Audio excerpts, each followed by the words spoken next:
White farmers are outraged that black people do not want to work on their farms. They don't want to come out here and work in this extreme conditions, 100+ degree temperatures, dust, hard work. What if you paid them more? It doesn't matter.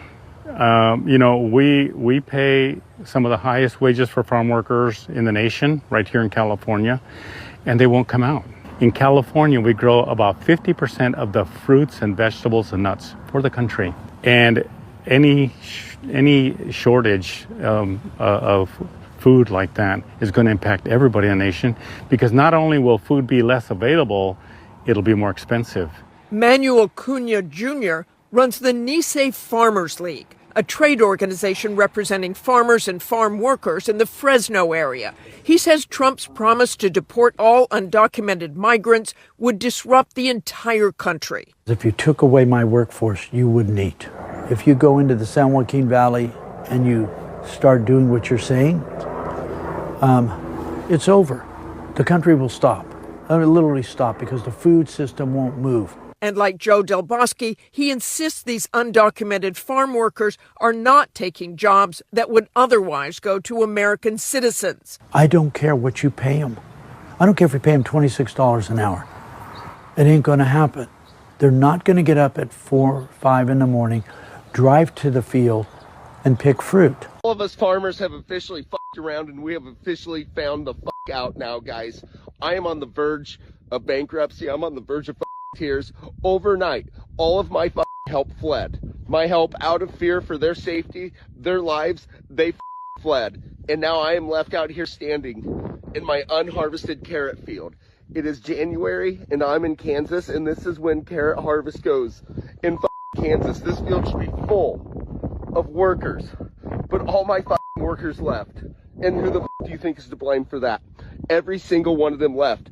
Now I have to by myself try to fill that truck with a load of carrots in one day, and I can't do that, guys. I have to get these carrots to market by next week, or my contract is terminated. This is $936,000 worth of carrots right here, and I can't pick them by myself. If they're unharvested, I will get kicked out of that contract, and I will get sued by the Planters Loves Carrots company.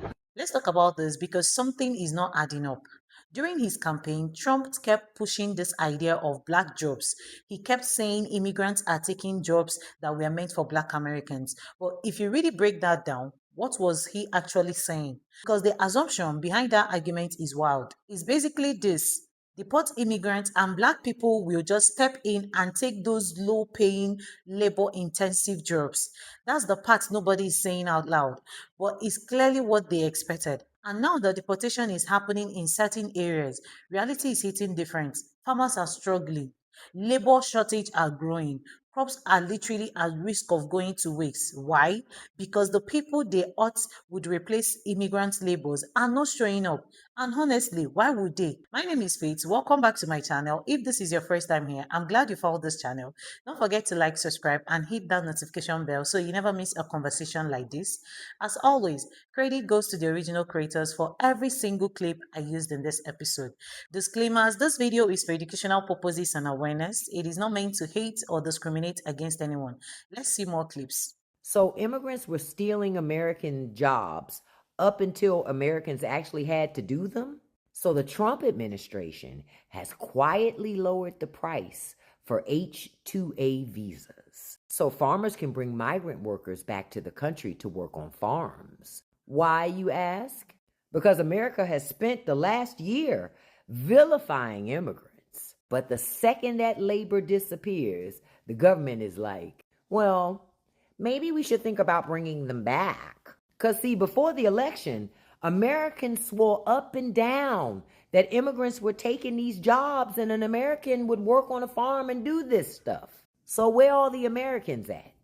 Are they suddenly allergic to farm work?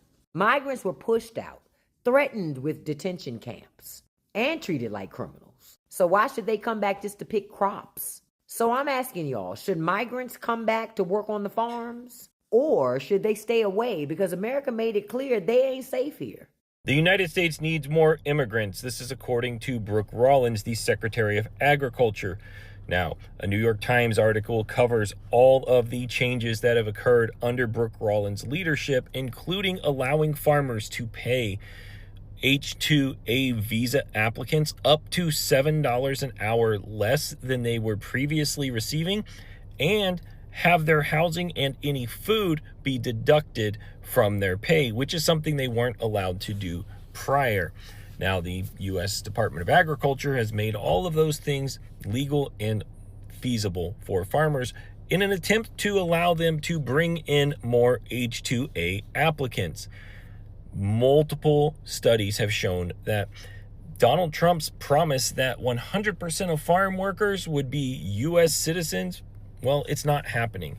In fact, according to the Department of Agriculture's own data, over 400,000 job postings for seasonal and full-time farm work were posted last year in Donald Trump's first full year as president. And, well, only 182 of those positions were filled by U.S. citizens. So, the majority of farm work goes to migrants.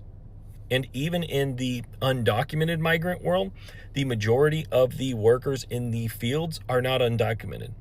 Undocumented farm workers, according to the New York Times, make up a minuscule portion of the farm workers that are out there. But because of Donald Trump's immigration raids, farms across California that are reliant on these farm workers full-time on H-2A visas to help their farms run, they've seen that about 20% of their staff on any given day does not show up because of fears about immigration raids. Even though they're in the country legally, they've seen their friends, their families, and their coworkers disappear. So Brooke Rollins says that this will all help farmers. This will be an economic boon to them. This will allow them to get rid of one of the largest costs that they have, which is manpower, and it will allow them to put more money in their pockets while stripping money from the people actually in the fields, actually doing the work. You want to get rid of illegal immigrants, quit eating. And that's for everybody. That's, nationwide. If you want to get rid of them, quit eating. That'll solve the problem. But when only 5 pickers showed up this morning to harvest his sweet potatoes, farmer Keith Smith saw possible ruin, the loss of his $500,000 crop. They're running scared because of this new law. And you're in trouble. I'm in trouble, bad trouble. Smith's 200 acres need 20 pickers, mostly Mexican nationals. There is not enough documented people here to supply that workforce. Most of your workers are here illegally. That's sure. If they got documentation, they got a better job working for me. Fernando Aldeman, a Mexican national, has worked Smith's farm since 1992. Everybody's just scared. Yeah. Now, are you here legally? No. No. So, are you scared? Yeah, I'm scared. I'm scared, Smith's pickers make about $100 a day. He supports immigration laws, just not this one that threatens his third-generation family. You can't just say, hey, I'm going to get rid of these people, and then look at the farmers that are left without workers. Where's the motherfuckers that are saying that we were taking their jobs, bro? Sign the fuck up. Where you at? Go to Florida. Yep, y'all ain't talking shit now. Y'all motherfuckers quiet now, but. All right, now that you've seen those clips, let's unpack this. The biggest mistake here is assuming that Black Americans are still in the same position they are decades ago. That mindset is outdated. Today's Black Americans are educated, skilled, and diversified. We are talking about people who are doctors, engineers, entrepreneurs, business owners. So the idea of removing immigrants would somehow free up a labor force of Black workers willing to take cash, low-paying farm jobs that was never realistic. It wasn't strategy, it was assumptions. And now we are seeing the consequences of that assumption in real time. Because here is the truth nobody wants to say fully.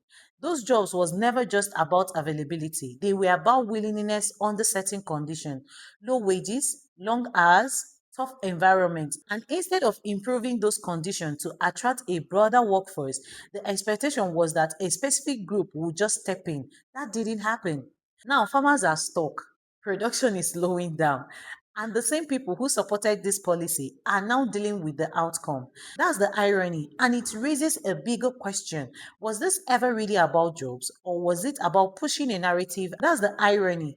And it raises a bigger question. Was this ever really about jobs, or was it about pushing a narrative that doesn't match reality anymore?